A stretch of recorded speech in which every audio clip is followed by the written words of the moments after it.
Hello students, कैसे हैं आप लोग। मैं विनय राणा आपका स्वागत करता हूं साइब्रोनिक्स एजुकेशन के यूट्यूब चैनल पर। बच्चों, जैसा कि आप जानते हो कि हमारी बिजनेस कॉम्बिनेशन की क्लासेस ऑलरेडी कंप्लीट हो चुकी हैं, पार्ट 1, पार्ट 2 एंड पार्ट 3, जहां पे पूरा का पूरा जो टॉपिक होता है आपके एंट्रेंस बेसिस के लिए वो हमने कवर कर लिया। अब आती है आपके सामने रिवीजन की बारी।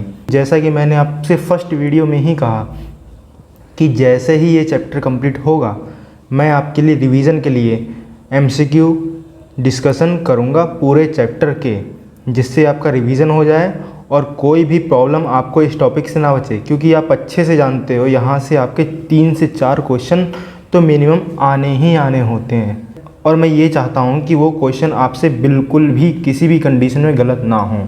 अगर आप ये वीडियो देख रहे हैं तो आप ज़रूर देखिए और प्रैक्टिस कीजिए, लेकिन अगर आप पार्ट 1, पार्ट 2 एंड पार्ट 3 जो कि हमारा लेक्चर वीडियो था बिजनेस कॉम्बिनेशन पर, अगर आप वो देख लेते हो तो मुझे लगता है कि आप कुछ ही सेकंड में, 2 से 3 सेकंड में आप आंसर को तुरंत कर पाओगे। क्योंकि मैंने वैसे ही क्वेश्चन बनाए हैं, वैसे ही क्वेश्चन ढूंढ के लाया हूँ आपके सामने जो मैंने आपको पढ़ाया था और एग्ज़ाम के बेसिस पे आपसे पूछे जाते हैं, वही लेवल है। तो अब आप अगर इस एमसीक्यू को देखोगे वो लेक्चर देखने के बाद, तो आप बहुत जल्दी उन क्वेश्चंस को कर पाओगे। तो आपको एक इन्फॉर्मेशन और देना चाहूँगा, तो अगर आपने हमारे टेलीग्राम चैनल को ज्वाइन नहीं किया है तो ज़रूर से कर लीजिए, क्योंकि वहाँ पर हम लोग डेली सभी सब्जेक्ट्स के एमसीक्यू वहाँ पर प्रोवाइड करते रहते हैं, चाहे वो बीकॉम सब्जेक्ट्स के हों या हमारे एमकॉम सब्जेक्ट्स के। तो आप लोग अपनी प्रिपरेशन को बूस्ट कर सकते हैं, इम्प्रूव कर सकते हैं, और अपनी जो गलतियाँ हैं आप उनको सुधार कर सकते हैं। अगर कोई भी क्वेरी आती है तो आप हमसे डायरेक्ट वहाँ पे कांटेक्ट करके अपनी क्वेरी को सॉल्व आउट कर सकते हैं, चाहे हम आपका आंसर कर दें या कोई अदर स्टूडेंट्स होगा वो आपका आंसर कर सकता है। तो किसी भी तरीके की वहाँ पर आपको प्रॉब्लम नहीं होने वाली। और जब डेली आपको क्वेश्चन मिलेंगे बल्क में, तो आपकी भी एक हैबिट हो जाएगी क्वेश्चंस को कैसे किया जाता है और कितने कम समय में किया जाएगा। वो जब आप एग्ज़ाम में बैठोगे तो बिल्कुल भी आपको कोई प्रॉब्लम नहीं होगी और आपको फुल कॉन्फिडेंस रहेगा अपने पेपर के टाइम पे। तो चलिए हम लोग टाइम वेस्ट ना करते हैं और स्टार्ट करते हैं अपना एमसीक्यू सेशन बिजनेस कॉम्बिनेशन पर। तो हम लोग अपना फर्स्ट क्वेश्चन देख लेते हैं। Industrial combination is done for, कि इंडस्ट्रियल कॉम्बिनेशन क्यों किया जाता है। एलिमिनेट करने के लिए वेस्टफुल कंपटीशन, हाँ ये भी सही ऑप्शन है।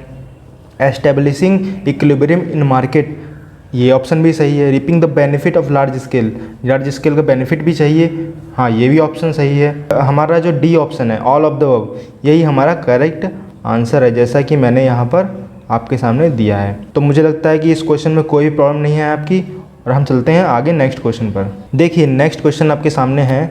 Trade combination is also known as vertical combination, diagonal combination, lateral combination, horizontal combination. तो बच्चों मैंने फर्स्ट क्लास में आपके सामने बताया था, जो हमारी टाइप चल रहा था, कि जो हॉरिजॉन्टल कॉम्बिनेशन होता है उसको हम पैरेलल कॉम्बिनेशन के नाम से भी जानते हैं, यूनिट ट्रेड कॉम्बिनेशन के नाम से भी जानते हैं, या सिर्फ ट्रेड कॉम्बिनेशन नाम से भी जानते हैं। तो आप समझ गए यहाँ पर कि ट्रेड कॉम्बिनेशन किसका नाम है, तो ये हॉरिजॉन्टल कॉम्बिनेशन का नाम है। ओके, आंसर हम चेक कर लेते हैं। आंसर बिल्कुल हमारा सही है। चलिए इसी तरह थर्ड क्वेश्चन पे चलते हैं। अगर हम बात करें शुगर सिंडिकेट या शुगर मिल किस चीज़ का एग्जाम्पल है। Horizontal, lateral, vertical, diagonal. तो हमारे जो शुगर मिल्स से जो क्वेश्चन बनते हैं मोस्ट ऑफ द टाइम, और एक यहाँ पे शुगर मिल की बात नहीं हो रही, शुगर मिल्स एन एग्जाम्पल। अगर कई सारी शुगर मिल एक साथ आ रही हैं तो वो एग्जाम्पल हमारा किसका हो सकता है, हॉरिजॉन्टल का। क्योंकि हमने वहाँ पे ये बात की थी कि हमारा जो बिजनेस होगा सेम इंडस्ट्री का होगा और पैरेलल लेवल पे वो काम कर रहा होगा। तो ये हमारा किस चीज़ का है, ये हॉरिजॉन्टल का हमारा एग्जाम्पल हो गया। When A cigarette producing unit, अगर एक सिगरेट बनाने वाली जो यूनिट है, बिजनेस है, वो खुद अपना कार्टन बनाने लगे, कंटेनर बनाने लगे, पैकेट बनाने लगे बजाय मार्केट से ख़रीदने के, तो ये हमारा जो कॉम्बिनेशन है वो कॉम्बिनेशन कौन सा होगा, हॉरिजॉन्टल होगा, लेटरल होगा, डायगोनल होगा या वर्टिकल होगा। तो यहाँ पर हमारा आंसर आएगा ऑप्शन सी, डायगोनल कॉम्बिनेशन। अब हम नेक्स्ट क्वेश्चन में चलते हैं, क्वेश्चन नंबर 5, कि एग्जाम्पल ऑफ कॉम्बिनेशन, कि कॉम्बिनेशन के एग्जाम्पल क्या हैं। तो आपने कॉम्बिनेशन जब पढ़ रहे थे, फॉर्म की बात आ रही थी, तो सीधे आपने क्या पढ़ा था, एसोसिएशन, फेडरेशन एंड कंसोलिडेशन। और उसके अंदर हमने कितने सारे पार्ट पढ़े थे, फुल, कंप्लीट, कार्टेल, पूल, यही हमसे पूछा गया है कि जो आपका कॉम्बिनेशन है और वहाँ पे टाइप और सब टाइप यहाँ पे इंक्लूड है या नहीं। अगर नहीं होते हैं तो आपका सीधे सीधे वहाँ कॉम्बिनेशन नहीं होगा। लेकिन यहाँ पर हमने अमलगमेशन पढ़ा, वो भी हमारा एक कॉम्बिनेशन है। अमलगमेशन किस में आता है आपको पता है, कंप्लीट कंसोलिडेशन में। मर्जर आपका कहाँ आता है, कंप्लीट कंसोलिडेशन में। होल्डिंग कंपनी कहाँ आता है, पार्शियल कंसोलिडेशन में। तो यहाँ पर हमारा आंसर क्या हुआ, ऑप्शन डी, बिल्कुल सही। नेक्स्ट क्वेश्चन पे हम चलते हैं। पूल वाज बॉर्न इन, तो आप अच्छे से जानते हो, पहली बात तो पूल जो है आपका फेडरेशन का पार्ट है। Pool, cartel, formal agreement federation के पार्ट होते हैं। अगर पूल की बात आपसे कह रहा है तो यहाँ पर आपका आंसर जो होगा 1840 1840 होगा, और USA ये आपका आंसर होगा, अमेरिका। ठीक है, इसी तरह हम लोग चलते हैं आगे। Units engaged in similar industry are known as, तो आप अच्छे से जान रहे हो कि एक जैसी इंडस्ट्री हॉरिजॉन्टल में ही आती हैं। तो हम ऑप्शन चेक कर लेते हैं अपना, बिल्कुल सही। इसीलिए मैं कह रहा हूँ कि अगर आप ये लेक्चर मेरा फर्स्ट, सेकंड और थर्ड आप देखोगे तो यहाँ पर आपको बिल्कुल भी टाइम नहीं लगेगा, और बस आपके लिए रिवीजन सेशन होगा। आप इसको, जो मैंने यहाँ 50 क्वेश्चन आपके सामने इंक्लूड किए हैं, और 50 क्वेश्चन आप, मुझे लगता है कि बहुत जल्दी कर लोगे। बस आपको पढ़ने में समय लगेगा, सोचने समझने में बिल्कुल टाइम नहीं लगेगा, क्योंकि आपके माइंड में जा चुकी होंगी चीज़ें, बिल्कुल सेट हैं। तो क्वेश्चन नंबर 8 पर चलते हैं। इंडियन जूट मिल्स एसोसिएशन जो है वो किसका एग्जाम्पल है, कौन से कॉम्बिनेशन का है। फर्स्ट हमारे सामने हॉरिजॉन्टल दिया है, डायगोनल दिया है, लेटरल दिया है, फिर हॉरिजॉन्टल। यहाँ पर टाइपिंग मिस्टेक हो सकती है, यहाँ पर हम लोग लिख देते हैं वर्टिकल कॉम्बिनेशन। ठीक है, तो आपसे बात की गई यहाँ पे कि इंडियन जूट मिल्स एसोसिएशन है, तो पहली बात फिर मिल्स की बात की जा रही है। मिल्स कई सारी हो सकती हैं, एसोसिएशन है उसका। तो जब एक सेम इंडस्ट्री हो गई तो सीधी सी बात है हॉरिजॉन्टल कॉम्बिनेशन ही आएगा।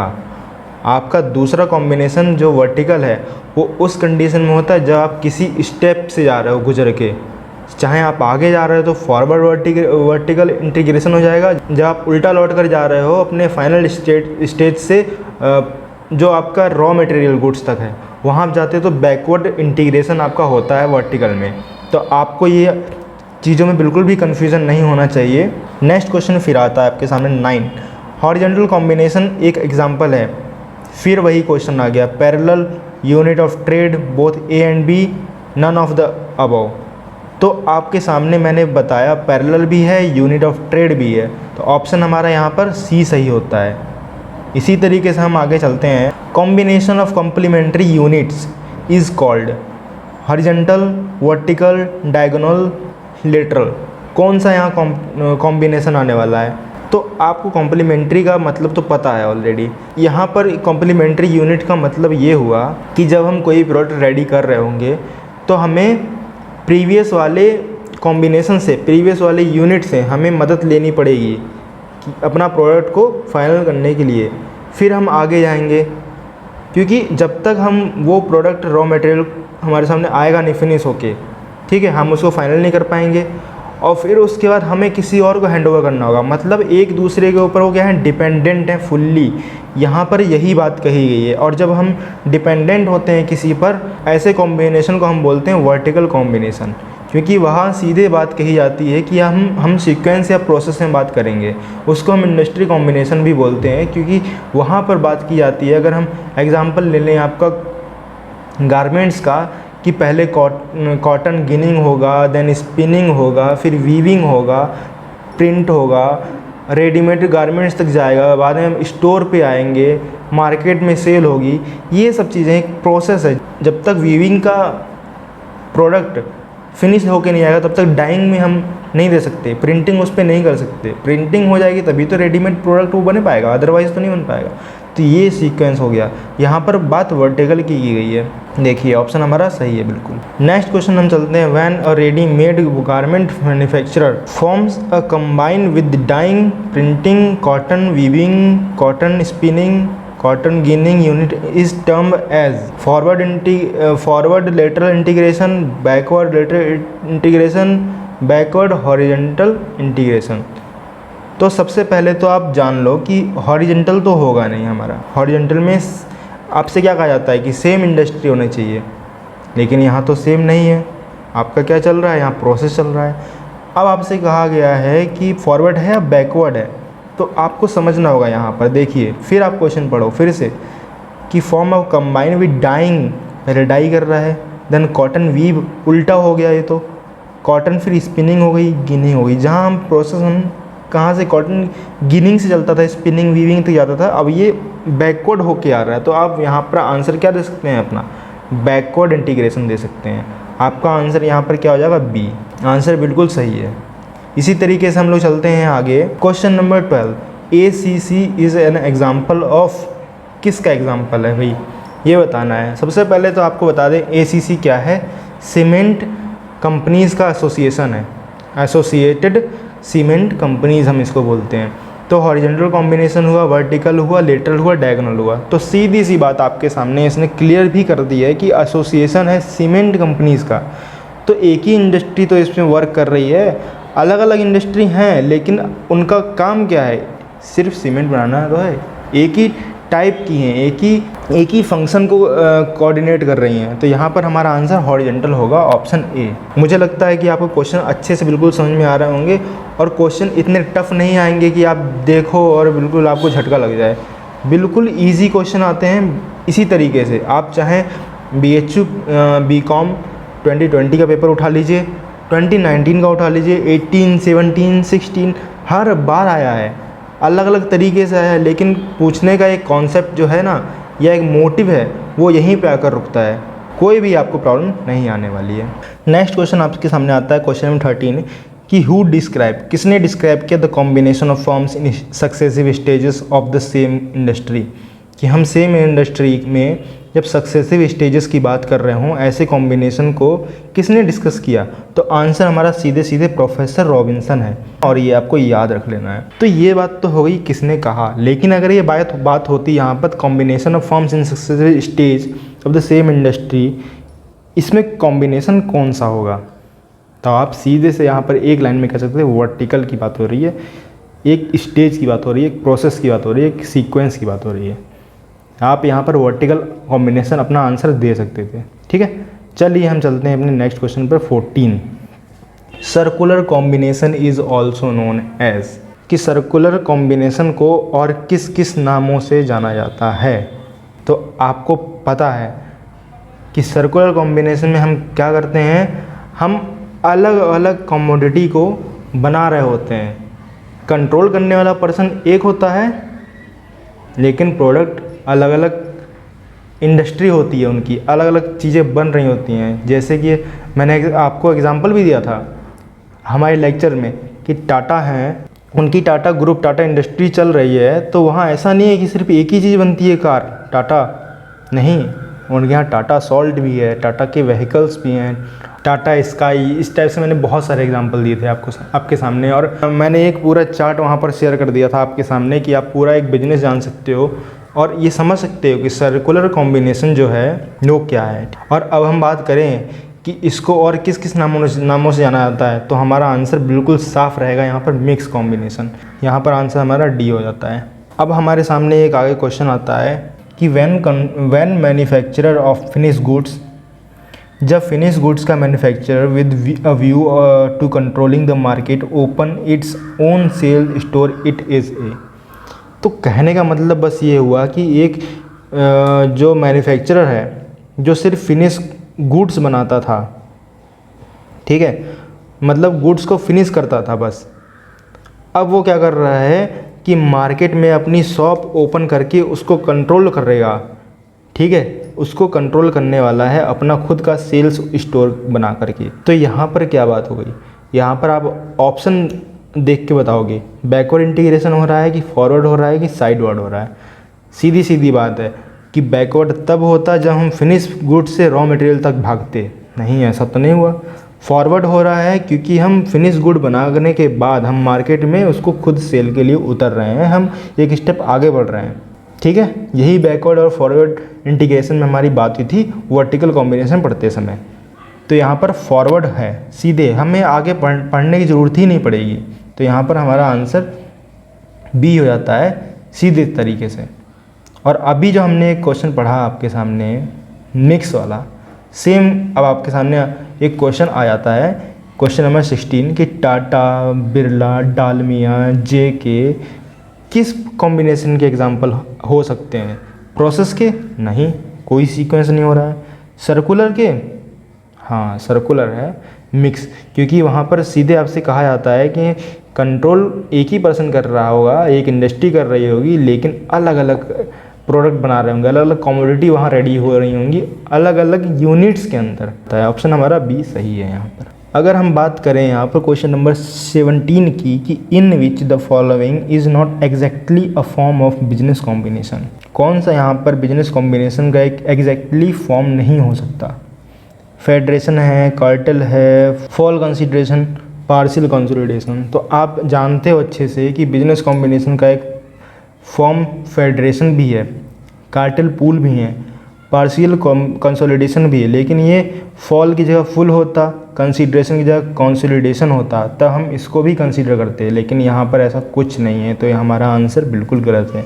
यहाँ ऑप्शन हमारा सी, यहाँ पर आंसर हमारा गलत दिया हुआ, लेकिन आंसर हमारा यहाँ सी होगा। क्वेश्चन नंबर हम 18 पे चलते हैं। Concept of holding company discover कहाँ हुई?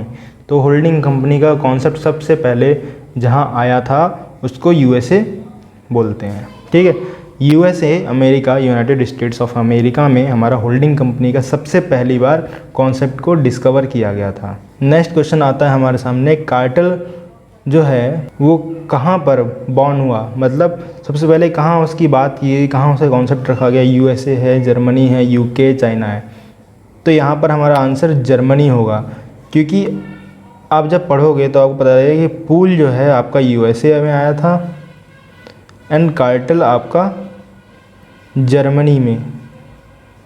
तो सीधी सीधी बात है और कुछ सोचना ही नहीं है इसमें, ये सब तो चीज़ें आपको याद कर रखना पड़ेगा। और मैंने इसलिए बताया था कि दोनों पूल और कार्टेल के बारे में। चलिए हमारा आंसर बिल्कुल सही है। जब हम क्वेश्चन नंबर 20 पे चलते हैं कि which of the following not comes under association. Association आप जानते हो, वहाँ पर हमारी 4 पार्ट की बात की गई थी, trade association, trade union, chamber of commerce, informal agreement. तो ट्रेड एसोसिएशन तो भैया पार्ट है, लेकिन वहाँ तो नहीं की बात की जा रही है। इनफॉर्मल एसोसिएशन भी है हमारा एग्रीमेंट, और चैम्बर ऑफ कॉमर्स भी है, लेकिन फॉर्मल एग्रीमेंट की यहाँ कोई बात नहीं की जाती है। फॉर्मल एग्रीमेंट तब होता है जब हम फेडरेशन में हों। तो आंसर हमारा डी यहाँ पर सही होता है, जो कि हमारा एसोसिएशन में गलत कहा गया था बिल्कुल, क्योंकि वहाँ तो नॉट कहा गया है ना, और ऑट तो यही हुआ। नॉट में अगर ऑट की बात की जाए तो यही हुआ हमारा, तो ऑप्शन हमारा डी सही है। नेक्स्ट क्वेश्चन पे चलते हैं 21। Chamber of commerce formed on. Chamber of commerce जो है वो बनाया जाता है सिटी वाइज बनाया जाता है, रीजनल या नेशनल बेसिस पे, या दोनों। तो यहाँ पर हमारा सीधे सीधे आंसर है रीजनल और नेशनल बेसिस। यहाँ पर हमारा आंसर रीजनल और नेशनल बेसिस होएगा, आंसर बी। और मैंने आपको यह क्लियरली बताया था अपने लेक्चर में कि हमारा इंटरनेशनल जो चैम्बर ऑफ कॉमर्स है वो आईसीसी है, और नेशनल भी है आईसीसी ही है, लेकिन इनका नाम अलग अलग है। ऐसा कन्फ्यूजन मत हो जाइएगा कि ये तो एक ही है हमारा। इंटरनेशनल चैम्बर ऑफ कॉमर्स, यहाँ पर हमारा हेडक्वार्टर की बात की जाती है तो ये पेरिस आंसर होता है, और जब इंडियन लेवल पे बात की जाती है तो यहाँ पर इंडियन चैम्बर ऑफ कॉमर्स, जो कि हमारा हेडक्वार्टर कहाँ है? कोलकाता में है। बिल्कुल सही, हमने वहाँ लिस्ट भी दिखाई है आपको लेक्चर में, आप देख सकते हो। जब क्वेश्चन नंबर 22 पे जाते हैं, इनफॉर्मल एग्रीमेंट को हम और क्या क्या बोल सकते हैं? बहुत इंटरेस्टिंग क्वेश्चन है और आपसे ये पूछा भी जा चुका है आपके DHU एग्ज़ाम में। जेंटलमैन एग्रीमेंट बोला जाता है, बिल्कुल कहा जाता है इस जेंटलमैन एग्रीमेंट। वर्किंग एग्रीमेंट भी बोला जाता है, प्राइस कॉम्बिनेशन भी बोला जाता है। सीधी सीधी बात है, इसका आंसर ऑप्शन डी हमारे सामने होगा। चलिए क्वेश्चन नंबर 23 बढ़ते हैं। यहाँ पर कहा गया है कि सिंपलेस्ट और ओल्डेस्ट इंडस्ट्रियल कॉम्बिनेशन कौन सा है? यहाँ पर एक आगे और टर्म लगा दिया था, सिंपलेस्ट भी है, ओल्डेस्ट भी है और सबसे लूजेस्ट भी है। तो हमारे सामने आंसर एसोसिएशन ही आता। सिर्फ सिंपल की बात करेगा तब भी एसोसिएशन है, पुराने की बात किया जाएगा एसोसिएशन है, लूज की बात किया जाएगा एसोसिएशन है। आंसर हमारा ऑप्शन बी सही है। क्वेश्चन नंबर 24 को पढ़ते हैं। Combination in which the enterprises और द एंटरप्रेन्योर और इन इंडस्ट्री और trade come together under formal agreement. तो सीधी सीधी बात ये हो गई, जब फॉर्मल एग्रीमेंट की बात हो ही गई है तो फेडरेशन डायरेक्ट आंसर हो ही गया। लेकिन आप फिर भी तसल्ली देने के लिए आप क्या करो, ये लाइन फिर पढ़ लो, एंटरप्राइज और एंटरप्रेन्योर इन ए इंडस्ट्री। तो फेडरेशन में हमारे एंटरप्रेन्योर्स जुड़ जाते हैं। ये भी आपको सेटिस्फाई कर रहा है फेडरेशन अपना आंसर देने के लिए। For the purpose of achieving some common objective by maintain their separate entity. ये भी एक तीसरी लाइन आ जाती है कि एसोसिएशन में हमारा सेपरेट एंटिटी का कोई नामो निशान नहीं होता। फेडरेशन में हमारा कहा जाता है कि आपकी सेपरेट एंटिटी जो है बिल्कुल बरकरार रहेगी। यहाँ आंसर आपका बी बिल्कुल सही है। क्वेश्चन नंबर 25 पे चलते हैं और ये क्वेश्चन आपके सामने बहुत इंपॉर्टेंट है, आपने कई बार पढ़ा भी होगा अपनी बुक्स में। तो when a leather making firm combines with another firm making suit cases bags of leather it is called. तो मैंने लेटरल कॉम्बिनेशन जब पढ़ा रहा था तो वहाँ पर दो कॉन्सेप्ट क्या हुई थी, हमने लेटरल कॉम्बिनेशन पढ़ा था, डाइवर्जेंट कॉम्बिनेशन और कन्वर्जेंट कॉम्बिनेशन। तो डाइवर्जेंट में मैंने सीधी सीधी ही बात बोली थी कि यहाँ पर क्या होता है, जो एक रॉ मटेरियल बना रहा होता है पर्सन, वो ये काम करेगा, वो रॉ मटेरियल खुद बनाएगा और ऐसी ऐसी इंडस्ट्री के पास जाएगा और ये एक प्रस्ताव रखता है उनके सामने कि तुम लोग बाहर से अपना रॉ मटेरियल मत लो, ठीक है, मैं तुमको पूरी तरीके से रॉ मटेरियल प्रोवाइड करूँगा और आप लोग मेरे साथ मिलके अपना प्रोडक्शन जारी रखो। तो कहने का मतलब ये हुआ, हमने एग्जांपल लिया था लेदर का। हम लेदर जो रॉ मटेरियल है वो पर्सन ने कॉम्बिनेशन कर लिया शूज़ वाले से, लेदर शूज़ आने लगे, लेदर के सूट केसेस बनने लगे, हैंडबैग वाले के पास चला गया, लेदर के हैंडबैग्स भी आ रहे हैं, जैकेट की बात की जाए तो लेदर के जैकेट भी आ रही हैं, लेदर के सैंडल्स भी आ रहे हैं, लेदर के बेल्ट भी आ रहे हैं। यहाँ पर हमारा आंसर क्या होता है, डाइवर्जेंट। क्वेश्चन नंबर 26 पर चलें तो यहाँ पर क्वेश्चन कहा गया है पूल एंड कार्टेल, दो कॉम्बिनेशन होते हैं ना हमारे, और तीसरा फॉर्मल एग्रीमेंट जो कि फेडरेशन के अंदर आते हैं। तो पूल और कार्टेल जो हैं वो किस मार्केट से हमारा बिलोंग करते हैं, perfect market, oligopoly, monopoly and non.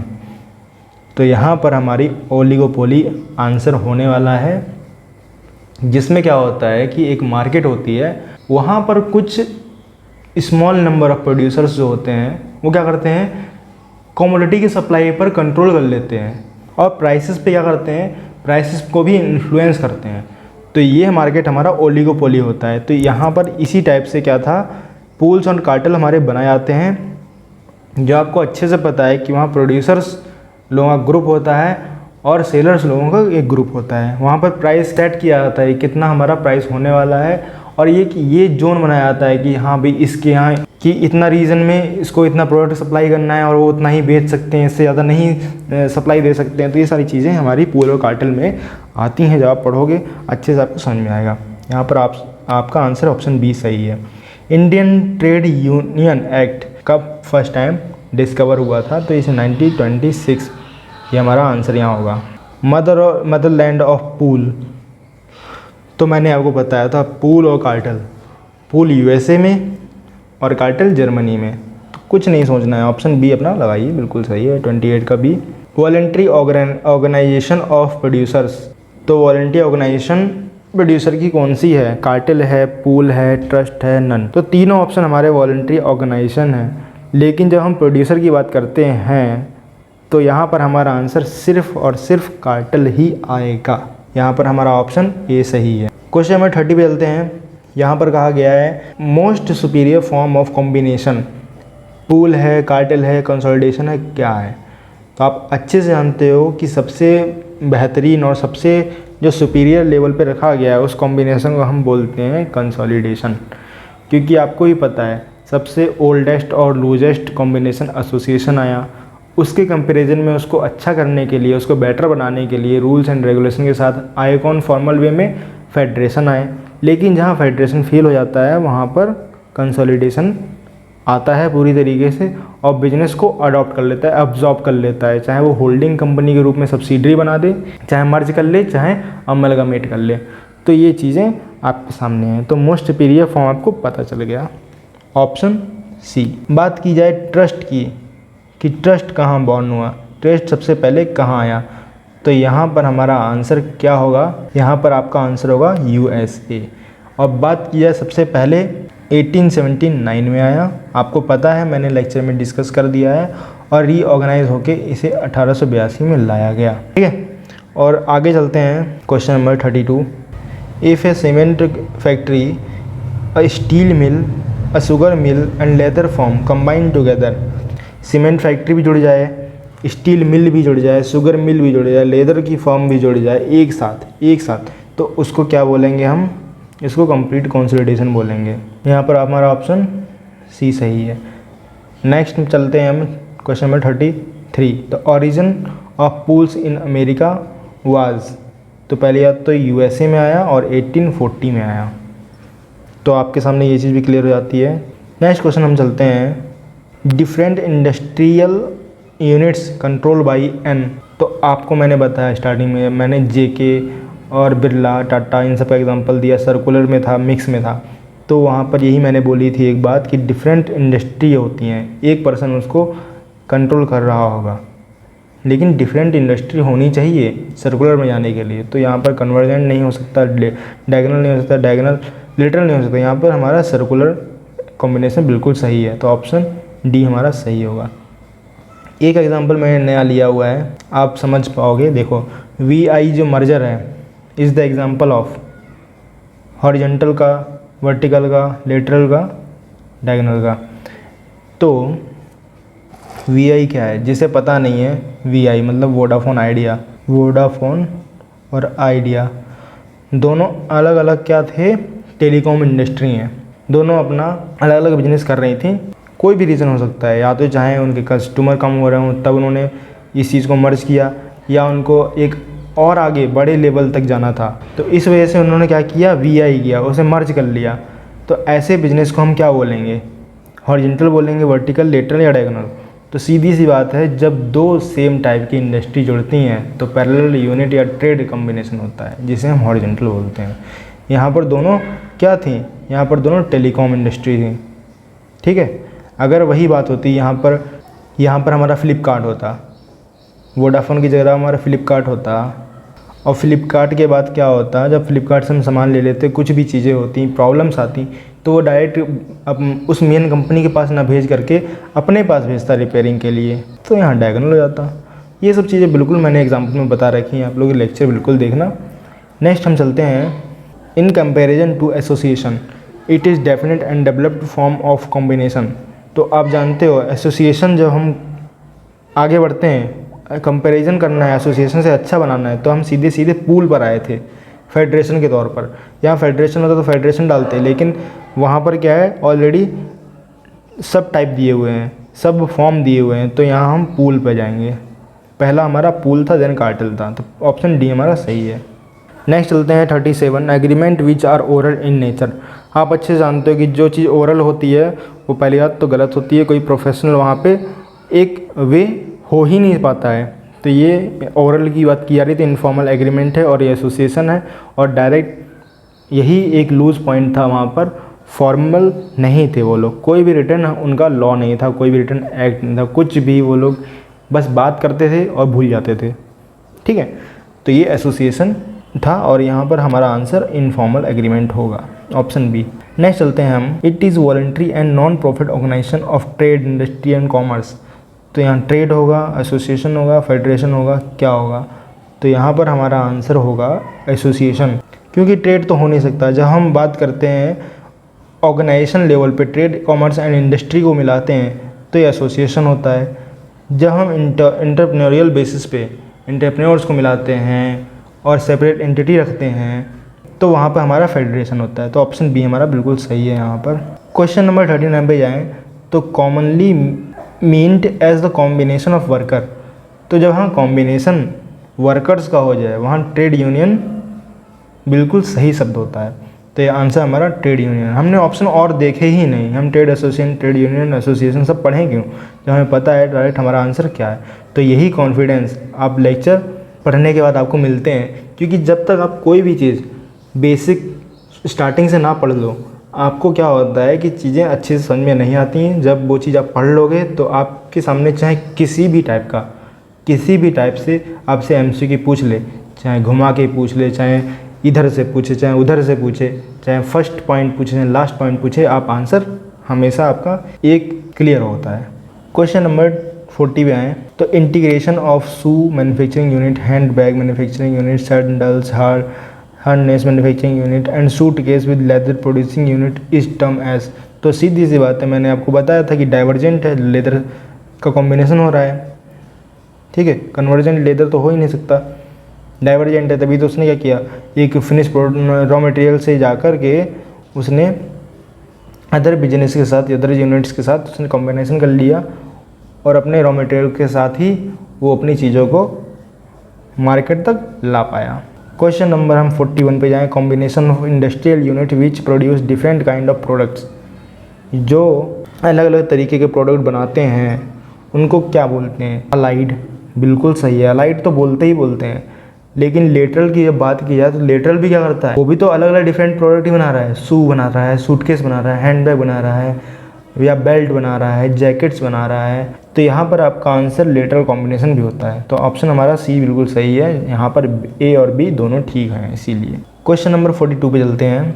Printing press form a combination with such unit which are engaged in the production of printing machinery, ink, paper, cardboard, ETC। तो डायरेक्ट आपको पता है कि कन्वर्जन लेटरल का ये option आपके सामने है, क्योंकि वहीं पर एक बात कहा जाता है कि एक आप प्रिंटिंग प्रेस जो है आप उसको खोलते हो तो अलग अलग तरीके से आप सभी चीज़ों को क्या कर दोगे, असेंबल कर लोगे। जैसे मैंने आपको एग्जांपल दिया था कि आपको कोई भी कंप्यूटर लेना है तो आप अलग अलग जगह से जाते हो और क्या करते हो, सारे उसके पार्ट्स कलेक्ट करके और एक में मिला करके आप उसको सेल कर देते हो। तो कहने का मतलब यही तो हुआ कि आपको ये करना है, असेंबलिंग करनी है, तो और बिजनेस से टाइप तो करना पड़ेगा। तो ऐसे कॉम्बिनेशन को क्या बोलेंगे, यहाँ पर कहा गया ऐसे फॉर्म ऑफ कॉम्बिनेशन को बोलेंगे conversion lateral combination. Option B बिल्कुल सही है। क्वेश्चन नंबर 43 बोलते हैं। When main industrial unit combines with a power generating unit and repair workshop for a smooth operation it is known as. तो यहाँ पर कहा गया है कि पावर जनरेटिंग यूनिट है एक, ठीक है, और उसने क्या किया, एक रिपेयर वर्कशॉप के साथ टाइप कर लिया जो कि उसके स्मूथ ऑपरेशन को एक अच्छे फ्लो में कंटिन्यू रख रहा है। तो ऐसे चीज़ को, ऐसे कॉम्बिनेशन को क्या बोलेंगे, हम डायगोनल बोलेंगे, क्योंकि यहाँ पर ये सर्विस मोटिव से हमारे लिए काम करते हैं। टीवी खरीदो तो उसकी रिपेयरिंग अगर आप दे रहे हो खुद, ठीक है, तो ये डायगोनल का सबसे बेस्ट एग्जांपल रहेगा।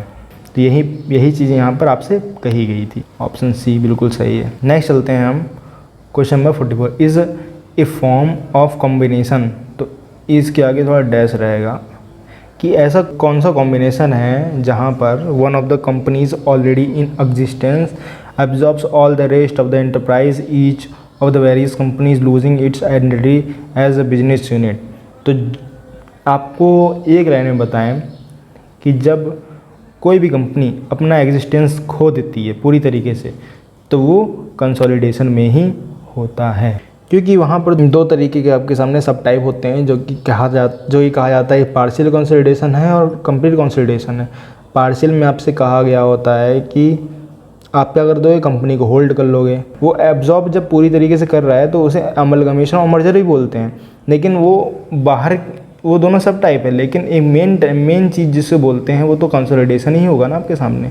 तो यहाँ पर आपका आंसर डी होगा बिल्कुल। नेक्स्ट हम चलते हैं 45 पे। Which of the following is not a community of trust. तो आपके सामने ये ऑप्शन है कि कौन सा एक ऑप्शन होगा जो कम्युनिटी ऑफ ट्रस्ट नहीं हो सकता। तो financial integration, managerial integration, administration integration, production integration. तो यहाँ पर आपका आंसर होगा option A, production integration. Next हम चलते हैं, क्वेश्चन हमारे से ख़त्म होने वाले हैं। Association does not include. तो एसोसिएशन में क्या नहीं आता, आपको पता है 4 चीज़ आती हैं, trade association, trade union, chamber of commerce, informal agreement. इसके अलावा कोई और चीज़ आए तो वो नहीं है एसोसिएशन में, सीधी सी बात है। पूल हमारा आता ही नहीं है, पूल हमारा फेडरेशन का पार्ट है। ऑप्शन ए सही हो गया, आगे पढ़ना ही नहीं है। नेक्स्ट हम चलते हैं 47 पर। The combination of units engaged in production of commodity in upward stages of an industry is।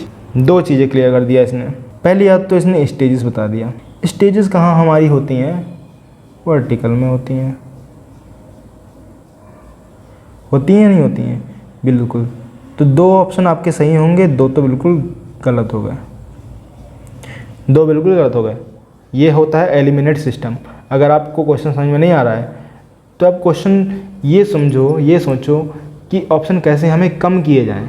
तो आपसे स्टेजेस की बात हो रही थी, sequence, stages, process, vertical combination.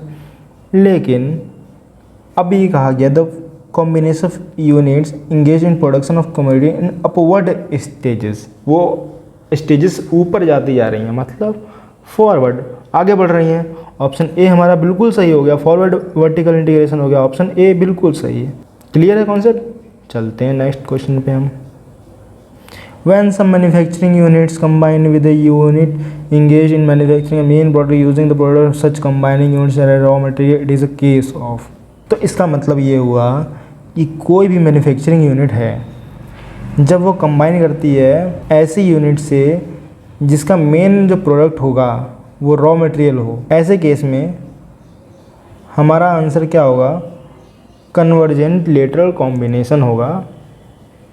Option A बिल्कुल सही है। नेक्स्ट चलते हैं। ये तो क्वेश्चन आपका पेपर से ही लिया गया है, क्योंकि ऐसे क्वेश्चन आ जाते हैं और आपने जितने क्वेश्चन किए बहुत आसानी से कर लिए गए, लेकिन ऐसे क्वेश्चन पेपर में आ चुके हैं। आप जब पढ़ोगे ना, या आपने अगर पेपर की रिसर्च की है तो आप भी कहोगे अरे ये तो क्वेश्चन हम BHU में ऑलरेडी पूछा जा चुका है। तो बात कॉन्सेप्ट क्लियर होने की होती है। जब कॉन्सेप्ट क्लियर होगा हमेशा आपका, तो क्वेश्चन कितने भी टफ क्यों ना हो, आप आंसर उसको आसानी से कर ले जाओगे।